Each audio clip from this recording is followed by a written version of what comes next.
Bien, bienvenidos a esta videoclase. En esta videoclase vamos a tratar el concepto de teoría de conjuntos. Aquí hay varios conceptos que están relacionados. El objetivo de esta videoclase es calcular diversos valores de probabilidades aplicando principios de conteo.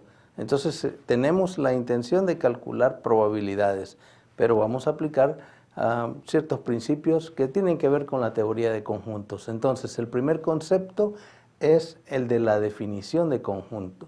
Vamos a entender por conjunto una colección de entidades u objetos, pueden ser físicos o pueden ser abstractos, en los que el orden no tiene ningún sentido. Aquí tenemos un conjunto A encerrado en este óvalo, donde tenemos figuras de personas identificadas por colores. Vemos que todos los colores son diferentes, lo que nos hace pensar que cada una de esas figuras es diferente unas de otras. Este conjunto A es igual a este conjunto que está aquí abajo, porque si observamos, tiene las mismas figuras, la misma cantidad de figuras y además los colores son los mismos. Entonces, dos conjuntos podemos decir que son iguales si solamente si contienen los mismos elementos. Entonces ahí hemos aprendido un concepto adicional, aparte del de conjunto, y es que la igualdad de conjuntos puede darse solamente cuando los conjuntos sean exactamente conteniendo los mismos elementos. Aquí abajo vemos un conjunto A formado por ciertas figuras geométricas y este conjunto B también. Entonces, son polígonos en ambos casos. Vemos, por ejemplo, que hay ciertos elementos que están en el conjunto A que no están en el conjunto B. Y hay ciertos elementos del conjunto B que no están en el conjunto A. Entonces podemos hablar entonces de ciertas operaciones entre los conjuntos. Vamos a mencionarlas posteriormente como algo que se denomina álgebra de conjuntos. Pero ahora pensemos en lo que tenemos evidenciado en estos conjuntos. Tenemos figuras en A, figuras en B, y hemos creado aquí, en este óvalo aquí abajo, hemos creado la unión de ellos. ¿Cómo es la unión? En primer lugar, no repite elementos, porque los elementos que están en A y en B, por ejemplo, ese pentágono anaranjado, no aparece dos veces en la unión, sino una sola vez. Basta representarlo una sola vez entonces. Además, los otros que también se repiten, que en este caso que ya no hay otro, ¿verdad?, que se repita, porque el triángulo no aparece en A y la estrella no aparece en A. Entonces, ahí tenemos ya la unión de esos conjuntos. ¿Y qué tenemos en ese otro, digamos, óvalo que tiene un subóvalo punteado dentro de él?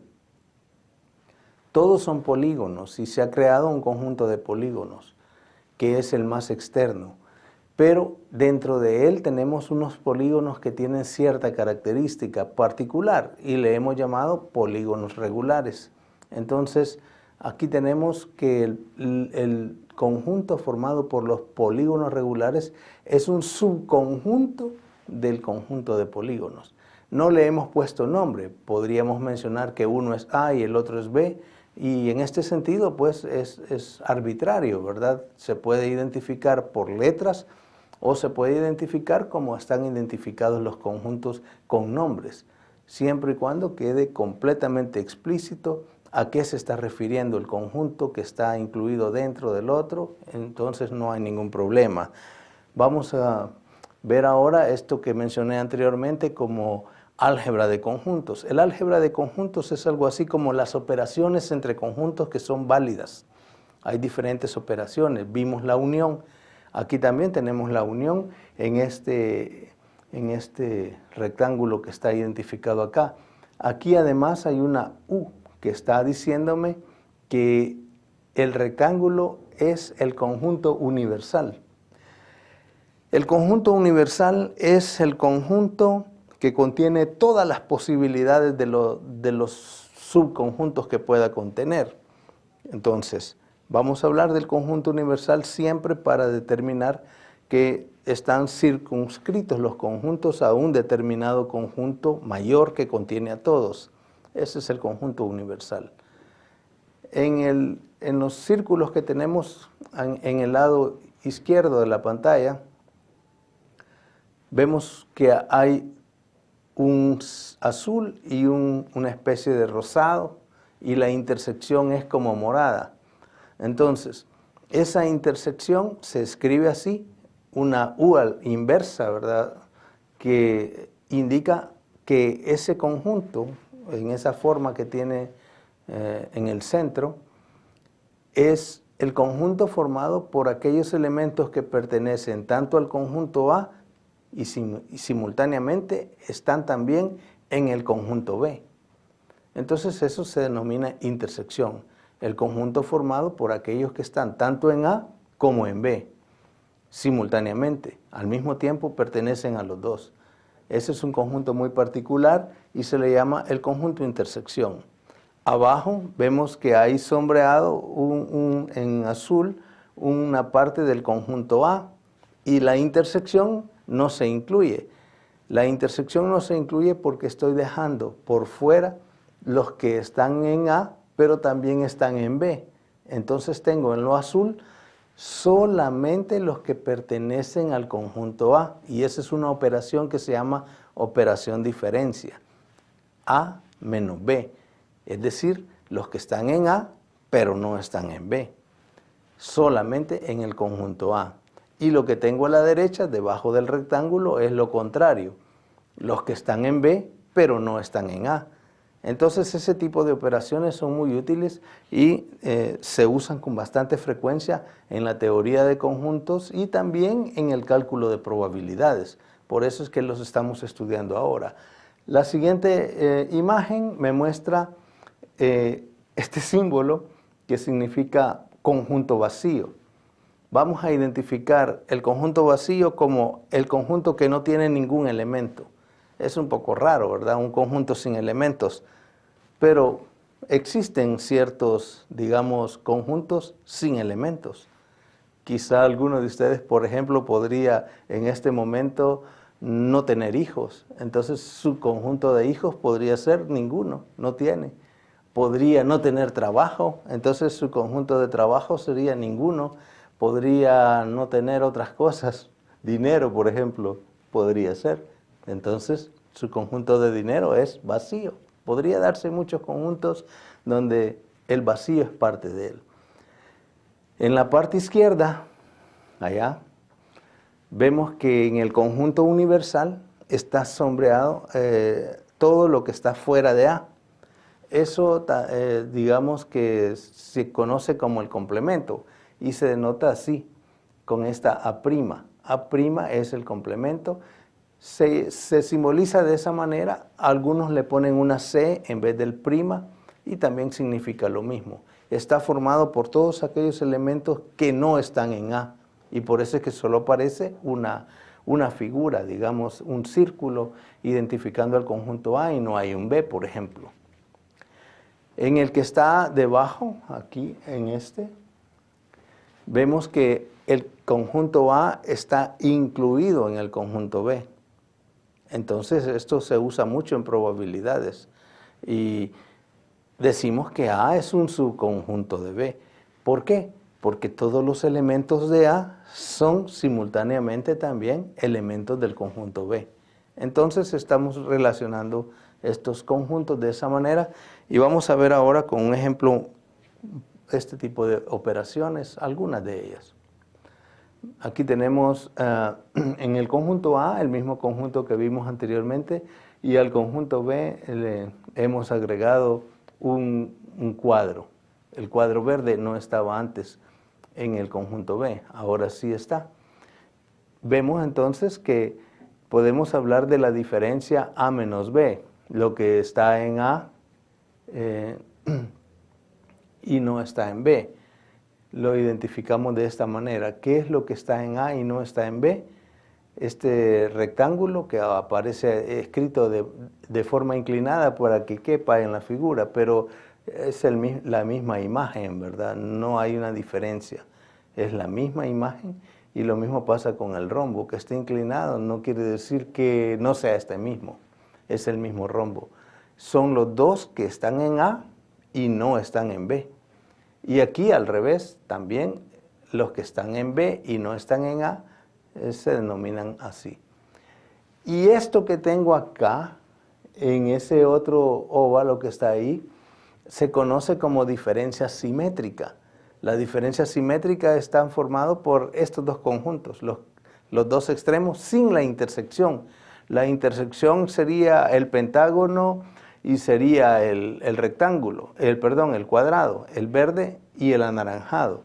Esos no están en la diferencia simétrica. La diferencia simétrica entonces está formada solo por los dos colores, estos moraditos que están indicados aquí abajo, lo que está en B y no está en A, y lo que está en A y no está en B, menos la intersección.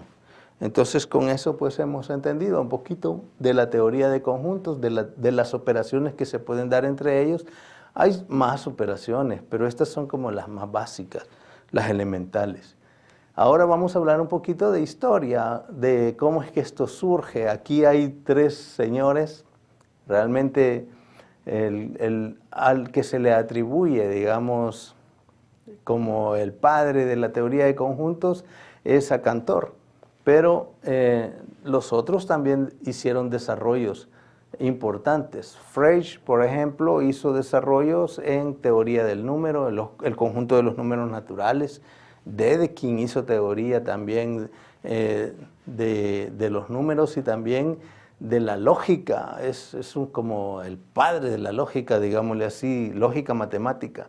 Por eso es que es importante reconocer el trabajo de todos ellos, y a los tres en conjunto se les conoce como los precursores en la teoría de conjuntos. Esto usted puede buscar un poco más de información respecto a ellos, y obviamente pues es para su conocimiento, digamos, de cultura general. Lo que sigue es estudiar la teoría de conjuntos numéricos. Los conjuntos numéricos comienzan con el conjunto de los números naturales, que aparecen de forma natural como los que se usan para contar, y generalmente se han identificado comenzando con el número 1. Y estos números no solo son, digamos, que sirven para contar, sino que también se pueden realizar operaciones con ellos. Las operaciones matemáticas que se pueden realizar con el conjunto de los números naturales, que hacen que al operarlos se obtenga nuevamente un conjunto natural, es por ejemplo la suma.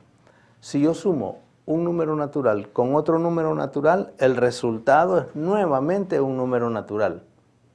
No sería lo mismo si los resto, porque pudiera, digamos, restar un número, digamos 3 menos 5, los dos son naturales, pero al restarlos el resultado sería negativo. En cambio, si sumo los números 3 más 5, el resultado es 8, que también es un número natural. Y la multiplicación también es válida para los naturales. Eso se dice que tanto la suma como la multiplicación en el conjunto de los números naturales son operaciones cerradas. O se dice también que el conjunto de los números naturales es cerrado con respecto a la suma y con respecto al producto. Estos son como conceptos que le ayudan a uno a digamos, formalizar los conjuntos. Algunos incluyen el 0 en el conjunto de los números naturales, pero estos ya son desarrollos más modernos, pero lo básico es que comience en 1. Y aquí tenemos, digamos, el conjunto de los números naturales identificado por la letra n, con esa forma de n, ¿verdad? No es una n normal, sino que es una con doble rayita en el centro, que me está indicando el conjunto de los números naturales, que comienza en 1, 2, 3, sigue sucesivamente. Hay una propiedad muy importante del conjunto de los números naturales, y es que cada elemento del conjunto de los números naturales siempre tiene un sucesor. Esa es una característica de los números naturales. Lo contrario, si yo agrego, por ejemplo, la operación resta al conjunto, entonces aparecen los negativos, como vimos en el ejemplo que les mencioné de 3 menos 5. El resultado es menos 2. Entonces aparecen números que son negativos.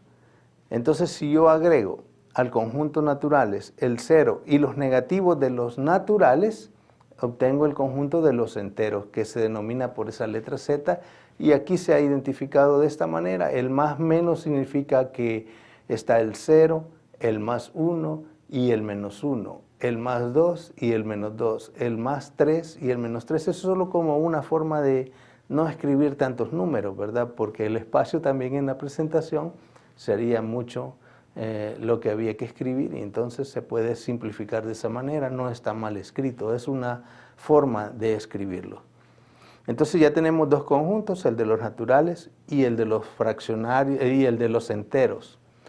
Pero aparecen los números fraccionarios cuando se incluye la operación división. Dividir dos números enteros, entonces eso genera a veces una fracción. A veces genera un número entero. Por ejemplo, 4 entre 2 me da 2. Pero 1 entre 3, entonces es una fracción que incluso genera decimales. Y aparecen los números racionales que son de esa forma. P entre Q, donde P y Q son enteros y además Q no es negativo, no es 0, para que no se tenga una división entre 0. Lo que pasa con la división entre 0 es que no es única y los resultados de las operaciones suma, producto, resta y división debieran dar como respuesta un único número. Por ejemplo, si yo sumo dos números, 3 más 5, el resultado solo es 8. Si los resto, 3 menos 5, el resultado solo es menos 2. Si los multiplico, 3 por 5, el resultado solo es 15. Si divido entre 0, digamos 3 entre 0, cualquier número que ponga es resultado. Por ejemplo, 1 por 0, el resultado del residuo es 3. Funciona, pero también funciona el 5 por 0, el resultado es el mismo anterior. Y cualquier número que ponga funciona. Entonces, por eso se dice que es indeterminado cuando se divide entre 0, porque cualquier número funciona, ya no es un único número la respuesta de la operación. Entonces, en los fraccionarios ya podemos entender que hay algunos números que generan desarrollos decimales finitos o incluso sin desarrollo decimal, como 4 entre 2. Y también, por ejemplo, 1 entre 2 es 0.5, pero 1 entre 3 es 0.3333 indeterminado, así indefinidamente. Entonces, ese tipo de números aparecen. Pero también hay otros que aparecen con desarrollos decimales infinitos que no son periódicos, sino que son desarrollos decimales infinitos no periódicos, y esos se llaman irracionales. Números de este tipo son, por ejemplo, el valor de pi, el valor de e, la constante neperiana de los números naturales. Pi es el conocido pi, ¿verdad? 3.14, 15, etc. Y también aparecen como raíz de 2, raíz de 3, raíz de 5, números que al ver su desarrollo decimal es infinito y no periódico. Esos se llaman números irracionales. Al unir los Q con los irracionales que se denominan con Q' o Q complemento, que sería el complemento de Q, entonces se crean los números reales. Los números reales es la unión de los racionales con los irracionales, Q', Q con Q' me da R. Y luego yo tengo en R, por ejemplo, números decimales, positivos, negativos, etcétera, el 0, pero también puedo tener números que aparecen de forma, por ejemplo, la raíz cuadrada de menos 1. Ese ya no puede tener, porque la raíz cuadrada, el concepto es que la cantidad subradical multiplicada por sí mismo debe dar el número. Entonces, menos 1 no lo puedo, digamos, obtener elevando al cuadrado ningún número, sí, es otro tipo de número. Entonces aparecen los números complejos, que serían, digamos, aquellos que tienen una parte real y una parte imaginaria. Están compuestos de dos partes. La parte real es como los números reales y la parte imaginaria es como los números reales, pero lleva una unidad imaginaria que se denota como i, que sería el raíz cuadrada de -1 para ir obteniendo esos datos.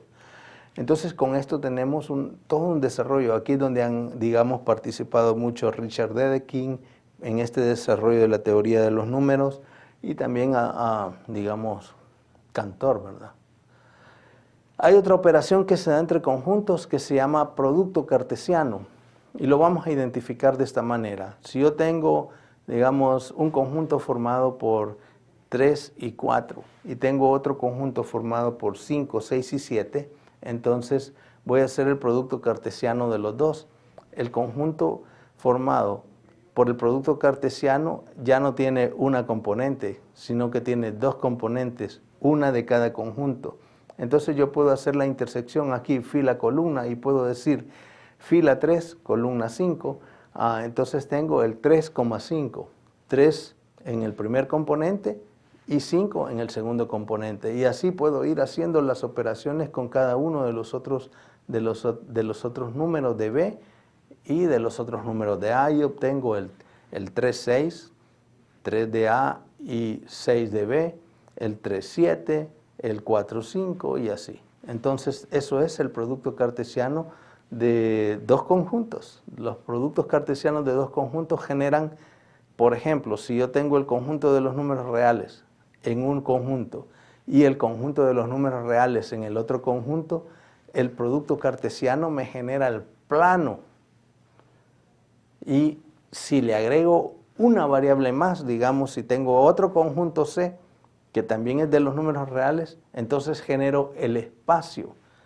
Una, digamos, forma de hacer productos cartesianos de esto me lleva a ir aumentando dimensiones en el espacio, ¿verdad? Y así puedo tener multidimensiones, más de 3 dimensiones, y así sucesivamente. También tenemos conjuntos de este tipo. Aquí podemos observar que son 3 conjuntos identificados por colores y también vemos que sus intersecciones se dan de diferente manera. Hay una intersección de los 3, que es el mero centro. Ahí ese está formado por los que están en A, en B y en C. Pero hay intersecciones solamente de B con C, de A con C, de A con B, que también están identificadas por los colores. Entonces con esto hay que tener, digamos, algún cuidado, ¿verdad? Porque al estar haciendo las operaciones de conjuntos hay que saber identificar perfectamente a qué intersección o a qué conjunto interno pertenecen. Esos son los detalles que hay que tomar en cuenta cuando se hacen operaciones con conjuntos. Ahora solo vamos a presentar una forma de aplicación de la teoría de conjuntos a un caso de la vida real, digamos como lo que tenemos acá, que es las formas del tipo de software que se maneja actualmente. Tenemos software privativo que se compra, que hay que pagar una licencia para poder tener uso de él, por ejemplo el Microsoft, el Office y el Windows, y tenemos software libre, que es el que no pagamos nada por hacer uso de él, y tenemos acceso a todos los archivos internos, cómo es que funcionan, las funciones de ellos, cómo han sido codificadas y lo que hacen está a la disposición de uno, y hay diferentes tipos, ¿verdad?, de software libre. Está el open source, está el copyleft, está la licencia GPL, que es la muy conocida, desarrollada mucho por los ambientes Linux. Y aquí tenemos otros de carácter privativo que voy a dejar al lector para que haga una investigación de esto, pero vemos cómo son las intersecciones de los tipos de software. Podemos encontrar, por ejemplo, software gratuito que sea, digamos, de alguna forma privativo y de alguna forma software libre. Interesante el concepto, ¿verdad? Y es que, por ejemplo, Les voy a mencionar Scilab, que es uno de los software que está desarrollado en el curso. Scilab tiene licencia ahora GPL, pero también es un desarrollo que se puede, digamos, hacer aplicaciones muy específicas y que ciertos usuarios les interesa, y los desarrolladores, el consorcio que desarrolló Scilab, vende a ellos la aplicación de su software con la necesidad que tiene el usuario. Entonces hay como una interacción que se puede convertir en software privativo, aunque también es software libre. Y así pues pueden ustedes analizar los otros tipos de software que se mencionan ahí, porque eso nos interesa a nosotros que estamos en el área de sistemas. Solamente para terminar, quisiera pues compartirles el siguiente pensamiento y agradecerles, ¿verdad?, su atención. Este pensamiento, póngale atención, dice así: quizá aún no llegas a la meta, pero hoy estás más cerca de lo que estabas ayer, así que sigue esforzándote. Es un pensamiento de un autor desconocido, pero que nos ayuda a no darnos por vencidos y a seguir esforzándonos a caminar en la ruta que vamos. Muchas gracias.